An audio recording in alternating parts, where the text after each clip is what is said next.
Kumusta mga katupa? Isang panibagong video na naman ang inyong nakikita. So in this video, ituturo ko sa inyo or magbibigay ko sa inyo ng tips and exercise kung paano matuto pa sa strumming or sa mga beginner dyan na hindi pa marunong mag-strumming sa gitara. Step by step, tuturuan ko kayo kung paano. And may mga nag-message din sa akin ng mga nakaraan pa na sila ay nahihirapan sa mga pagdating sa strumming pattern.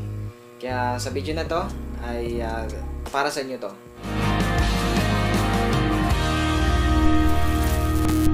So pagdating sa paggigitara mga katupa, ang strumming ay isa sa sangkap natin sa paggigitara dahil ito talaga yung ginagamit natin. Siyempre, paano tayo makapag-gitara kung hindi tayo mag-strum?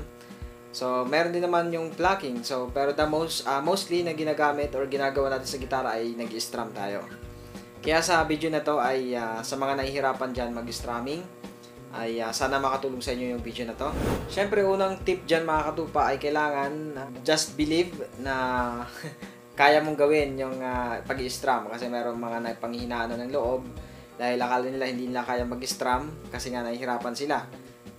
Doon pa lang ay nawawalan na sila ng pag-asa na magpatuloy sa paggigitara dahil hindi sila marunong mag-strumming. Okay, so may mga kakilala akong ganyan na marunong sila sa may chord, alam na nila yung chords, yung basic chords. Pero pagdating sa strumming ay hindi nila kaya. Kaya sa tingin nila, hindi sila marunong mag-gitara. So wag na natin patagalin pa sa ating pinaka main point dito sa video na to. So pag tayo nag-strum, ang ginagamit natin dyan ay itong thumb finger and then index finger. Pero meron naman iba na lahat ginagamit. Okay, lahat yan ginagamit. Ayan, may kakilala akong ganyan. Ginagamit yan yung lahat ng daliri. Pero basically, ito ang ginagamit, yung dalawa lang, yung ayan, ting. So ngayon, para saan yung index? Yun ay para dun sa may pag-down. Ayan, down. Then yung thumb, of course, sa pag-up. Ayan, ganito mo natin gagawin dyan. Yan, sa pag-strum naman, yung tatamaan natin na strings ay depende sa chord. Kung yung C chord, so yung tatamaan niya ay simula sa 5th string pababa. Yan, pababa. So para minsan para hindi masama to sa pag-strum, i-mute natin siya diyan. Then basta hanapin niyo lang diyan yung root note ng chord. For D, ito, hanggang dyan lang siya. And so on and so forth. So yan, syempre, para masanay yung kamay mo sa pag-strum, kailangan mong maging relax yan, sa pag-strum. Kasi kapag baguhan, syempre di may iwasan yan na nag-strum ka ng parang pabigla-bigla. Yan. Yan. Minsan mabigat yung kamay. So, relax mo lang yung kamay mo. Yan yung unang dapat mong gawin. I-relax mo lang. Parang wala kang parang nanghihina. Yan, wala kang lakas. Strum mo lang. Yan. Then, yan, exercise number 1. Yan ang gagawin mo. I-strum mo yung down, which is the index finger. Up for thumb. Yan. Then, ganyan mo lang. Kaya huwag ka muna mag-ano dito. Kaya mo lang sa mo, sa hangin, ayan, ganyan mo. Hanggang sa na-relax na yung kamay mo. Okay. So hindi ganito yung pag-strum natin, hindi kasama yung braso. So ito lang. So may parang dito siya. Pag simula siya dito yung parsa. Hindi siya pag ganyan. Kasi mabibigla yung string yung pag-strum mo. So kapag nasanay ka na dyan, na relax na yung kamay mo, gagawin naman natin dyan ay magkakaroon tayo ng counting. So, ang gagamitin natin dito ay 4 counts and also the 8 counts or 8 notes. Okay? Para niyo madahan-dahan na ma-practice. Unang natin gagawin ay puro down muna. So, magka-count tayo ng 4 counts. So, i-mute lang natin yung string. 1, 2, 3, 4. And 1, 2, 3, 4. Puro down muna. Again. 1, 2, 3, 4. And 1, 2, 3, 4. Okay. So ngayon, yun ang 4 counts natin. Ngayon naman, kapag nanon yun na, punta tayo sa may 8 counts. So, bali, sa bawat pagitan niya, ay lalagyan natin or isisingit natin yung up na pag-strum. Okay? Which is the thumb. Sinabi ko kanina. Bali, 1 and 2 and 3 and 4 and 1 and 2 and 3 and 4 and. Bagalan natin. 1 and 2 and 3 and 4 and 1 and 2 and 3 and 4 and. And ngayon, paano naman natin yan i-apply? So, unahin natin yung 4 counts or 4 notes. Then, magko-chords tayo. Okay, dito sa ating left na kamay, okay, or daliri. I-chords natin habang nag-strum. Kasi ito din yung isa sa kahinaan or nahihirapan yung iba dyan na pagsabayin yung chords or paano lumipat habang nag-strum. Okay. Ngayon, hindi naman mahirap siya kasi susundin lang natin yung ginawa natin kaninang pattern or yung counting. Every 4 counts, lilipat na sa another chord pagkatapos nun ng 4 counts. The same din mamaya sa ating 8 counts. Simula tayo sa 4 counts. Yung chords natin ay C, F, and G. Okay, tatlong chords lang. 1, 2, 3, 4, and 1, 2, 3, 4, and 1, 2, 3, 4, and. Ayan. So, bibilisan natin.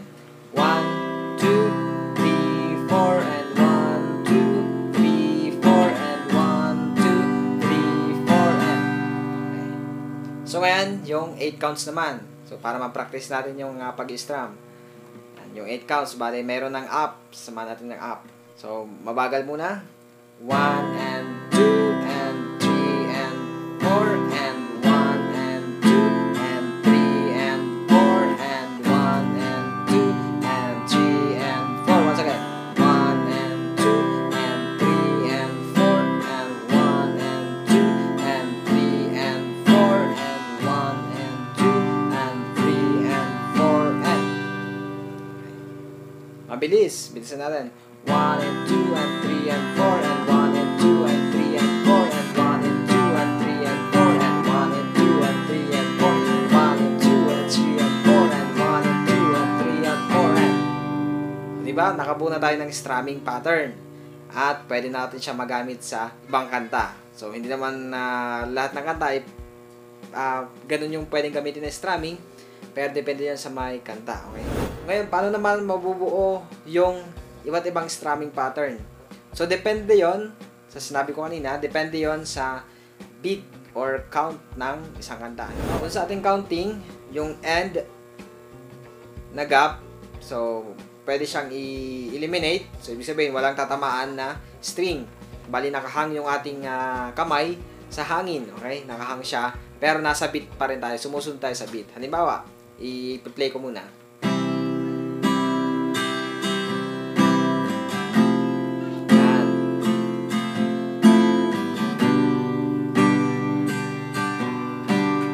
Yan, diba? Mayroon siyang tigil, pero sumasabay siya sa may beat. So, ang sekreto dyan, i-relax mo pa rin yung kamay mo. Yan, diba? So ngayon, gagamitin natin yung counting para hindi kayo malito kung kailan tatama or kailan bababa yung daliri natin sa string. 1 and 2 and 3 and 4 and 1 and 2 and 3 and 4 and 1 and 2 and 3 and 4 and 1 and 2 and 3 and 4 and 1 and 2 and 3 and 4 and 1 and 2 and 3 and 4 and. So ulitin ko lang, yung strumming pattern ay depende doon sa beat ng kanta. Pwede rin kayong mag-improvise ng sarili yung strumming pattern. So kapag natutunan nyo naman yung paano mag-strum, mag-explore kayo niyan kasi nga ganun din yung ginawa ko dati. Wala namang turo sa akin ng strumming. So in-explore ko talaga yung mga iba't ibang strumming pattern. So maano mo naman yan kapag lagi kang nakikinig ng music, yung mga beat. So halimbawa, okay na sa inyo yung mga pag-aral natin kanina. Mag-try tayo ng mabilis na strumming pattern. So ito ay improvise na strumming ko lang. So, halimbawa, ganito.